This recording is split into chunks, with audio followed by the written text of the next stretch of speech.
Good afternoon. I'm Jennifer Fawcett. I'm a working cooperative extension at North Carolina State University. And today I'm going to talk a little bit about prescribed burn associations, what they are, why they're valuable. Carol, if you were here for her presentation earlier, gave a pretty good introduction to prescribed burn associations. So I'll be following up on that.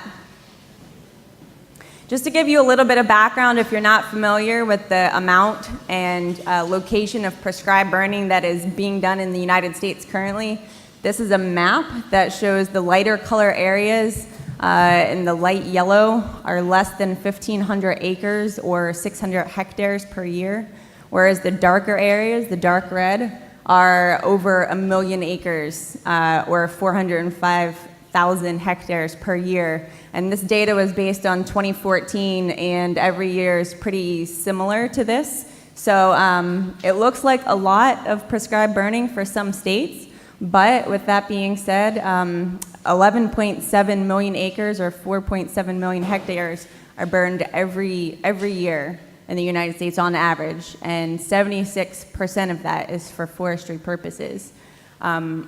Of that, though, even though that may look like a high number, about 819 million acres of that are forests and woodlands, so about 331 million hectares of that area is forests and woodlands that could potentially be burned, maybe not necessarily, doesn't need to be burned every year, but could be burned. And so relatively, we're only burning about 1% of our forests and woodlands on an annual basis. So to give you an idea of the distribution of private versus public land, you can see the green is private land, forested, and the orange is public forested land. Anything in the tan color is non-forested. So just looking at this map, you can see, especially in the southeastern part of our country, most of the land is privately owned. And so we have a focus right now on trying to help private landowners get more burning completed on their property, since that's where a majority of our forest land is located. So some of the options for burning in the U.S. from the public perspective, on public lands, either federally owned, state owned, there's some other organizations. Most of the burning is done by that agency, and so those people are paid to conduct burning on their own property, or they could work with a partnership to have other agencies come and help them partner on burns. For private lands, it's quite different. So you have a couple of options. You can either do it yourself, and in most states that is legal to do that. There's laws that help you to navigate through that, or you can hire an expert to do that for you if you don't want to do it yourself. And that could be either a private contractor who you would pay money for their services and they'll come and burn your land for you. Or you could have an agency. Some states offer that as through the state forestry agency, that you would pay them to come and conduct the burning on your property. So those are the options. But what we found that if you try to do it yourself, people are often afraid of liability. There's not enough people to help them do it. They don't always have all of the equipment that they need. And so it's just very difficult to do it on your own a lot of times. If you wanted to hire a contractor, it can be quite expensive, especially if you have a lot of land. And sometimes if the agency, some states don't have agencies available to help. And those states that do have agencies, sometimes the agencies aren't available because they're busy putting out wildfires. So that kind of limits. So the solution that started back in the mid-90s was what we call prescribed burn associations. And so rather than do all of those individually, what if you combine them, and it's actually a cooperation between landowners, consultants, and agency staff all working together to burn private lands. And you may hear me call them PBAs, Prescribed Burn Association, so that's the same thing. If you hear me call it that, it's a PBA. And they're kind of different from area to area. It could be one county or multiple counties, 5 members or 100 members. They vary by PBA to PBA, but they essentially all have the same makeup of being landowner-led. So it's really a landowner-driven, not agency-driven process. So this is a map of where they're distributed currently. There's 63 of them located throughout the country in 9 states. 2 state PBAs, so Oklahoma and Texas, have a statewide organization that serves as the umbrella for all of the other county organizations in their state. And then there's also a regional PBA, which serves kind of the Midwestern region circled there in red, which is 4 states. So there was a survey done back in 2012, and at that time there were only about 50 PBAs at that time.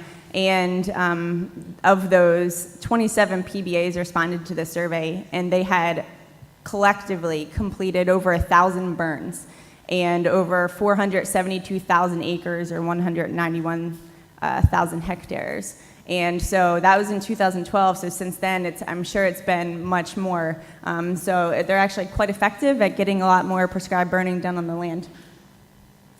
Just to give you an idea of the lands that they're burning in the southeast, it's called longleaf pine. It's very typical, and they're trying to restore it right now. So landowners there may be burning to restore the habitat or for wildlife. In the Midwest, it's more open. This is the tree that you see is red cedar, which is an invasive. They're trying to eliminate that, so they typically burn to get rid of that species there. In the northern parts, a lot of hardwood. So the landowners burn for all different reasons, but that doesn't matter because they all want to burn for some reason. And so that's what's helping them to come together. So there are a few barriers when we ask landowners, well, why, before you joined the PBA, why weren't you burning? And they said, well, there's a few things, but a big one for a lot of people was lack of capacity. They couldn't go out there and do it by themselves. They needed help. And so what PBAs do is they offer help from their neighbors and from other agencies and other people to actually be physically on the ground and provide that manpower that they need. Also, technical assistance. Sometimes there's people that don't know or aren't sure, and the agencies are able to provide that support for them. Next, they also said there was a lack of training and experience, which is why they were not burning, and so PBAs actually offer that training. They hold workshops. Some of them, in some states, there's a certification process that you can go through to become a certified burner, and so they've held trainings to actually to get them through that certification process. They go out with landowners who have been burning for years, and they learn from one another. It's a peer-to-peer process, and so they're learning from other trained and experienced landowners who could potentially even just be their neighbors, and now they're working together. So they're sharing and improving access to new knowledge and new information and gaining experience as they go. Next, they said that there were resource concerns, and that's not only equipment, but also funding. So they didn't necessarily have the money that they needed, or they didn't have all of the equipment that they needed. So what the PBA can do is pool equipment, and people are sharing resources and sharing money among themselves. They've also, in some cases, have gotten grants, either from the government or from a nonprofit, anywhere from $5,000 to there was one that actually had a $250,000 grant. So they're pretty successful. There's burn trailers that they received where they can rent the trailer for the day, and all of the equipment is already in there for them, so they don't have to go out and purchase this all on their own. It's all there, and they can just rent it and then bring it back when they're finished. Also, the weather is not something that we can control necessarily, but they said weather was a barrier. But what PBAs can do is to take advantage of those narrow burn windows by deploying quickly and having multiple groups of people burning at once. So some of the PBAs are actually large enough that they can have multiple burns in the same day in different areas. And they also complete burns more efficiently because you can conduct them in a shorter amount of time. Liability concerns were the number one reason that landowners said that they were afraid to burn, and that was due mostly to escaped fires and what would happen if a fire did escape. And so PBAs are able to offer, in some cases, a group insurance policy, and the group insurance will cover everybody that's a member of their PBA. And it also it manages risk by addressing the other needs. So when they listed capacity as a need, it reduces that risk, because now rather than being out there by yourself trying to hold down a 30-acre burn, you have multiple people out there with you being able to work on this burn together, so it reduces the risk that way. Also, same thing with resources. Rather than just having yourself and a drip torch and a flapper, you have actually an ATV and a vehicle out there with water to help you get through that. So even though this isn't really addressing any barriers, there are some additional benefits to a PBA as well, improving community cohesiveness. So this is a photo taken from a PBA in North Carolina, where there is a retired military veteran, an aspiring burn contractor, and a professor from a university, all on a burn together, where anywhere else, you may have never seen this. And so the landowner in this property just thought that this was really great, that this was happening on his property, and these unlikely people were coming together. And everybody has a common goal, of no matter why you're conducting the burn, your goal is to get more prescribed fire on the ground.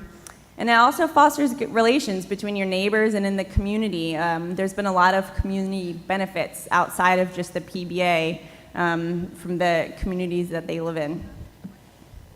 These are just some photos of some of the group activities that they do. They share coffee, have a beer together sometimes. And finally, it also trains future generations. They have their kids and their children come out on these burns sometimes, and these are the future of our burners. So with that, our conclusions we've found that PBAs really need a burn champion, essentially, somebody to take the lead and be the motivated person to run it, or else it's not going to succeed. It needs to be a felt need from the landowners, not an agency coming and saying you must start a PBA, but rather the landowners need to want that and feel the need for that in their community. It's a way to apply more fire on private lands. And hopefully we'll be developing some new PBAs in other states and regions, and there's also been talk of potentially a national or international level PBA as well. If I have time, I'll take any questions. Is that time? Thank you.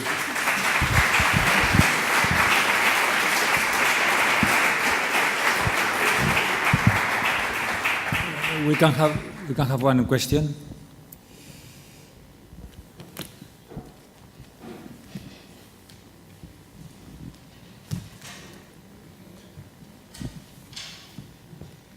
Thanks for your great talk. My name is Catalina Stowe, Wageningen University. I lived a while upstate New York, and I was wondering if you see any increases in prescribed burning there, also in relation to this program.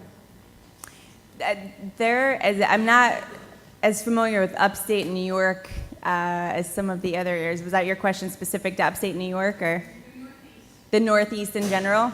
So based on this map, this was a survey that was done throughout the entire country. And as you can see, kind of just by the colors there is not a lot of prescribed burning done there. But that's also because the land there, the fire regime is not as frequent as some other areas, so it's not, it wouldn't be as much anyway, I think. But there are no PBAs there yet, so potentially one year there are fire councils, but not a PBA yet. Yeah, thank you. Thank you very much.